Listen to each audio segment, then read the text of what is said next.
महाविकास आघाडी आणि सहयोगी पक्षांच्या शिष्टमंडळानं आज महाराष्ट्र राज्य मुख्य निवडणूक अधिकारी एस चोकलिंगम यांची मंत्रालय येथील कार्यालयात भेट घेतली।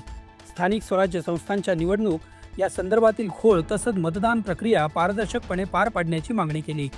यावेळी पक्षप्रमुख उद्धव ठाकरे, राष्ट्रवादीचे अध्यक्ष शरदचंद्र पवार, मनसे प्रमुख राज ठाकरे, आमदार आदित्य ठाकरे, काँग्रेसचे नेते बाळासाहेब थोरात, शेकापचे जयंत पाटील, राष्ट्रवादीचे प्रदेशाध्यक्ष शशिकांत शिंदे, मुंबई काँग्रेस अध्यक्षा खासदार वर्षा गायकवाड तसंच महाविकास आघाडीतील सहयोगी पक्षांचे इतर नेते पदाधिकारी उपस्थित होते।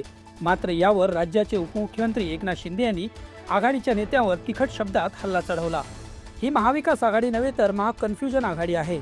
मुंबई महानगरपालिका निवडणुकीत डोळ्यासमोर पराभव दिसत असल्यामुळे तक्रारींचा पाढा वाचण्यासाठी त्यांनी निवडणूक आयोगाकडे धाव घेतल्याचा टोला विरोधकांना शिंदे यांनी लगावला। नशीब नेता पहिल्यांदा आले, प्रत्यक्ष मुख्यमंत्री असताना आले नाहीत, परंतु आता ते आले आणि खरं म्हणजे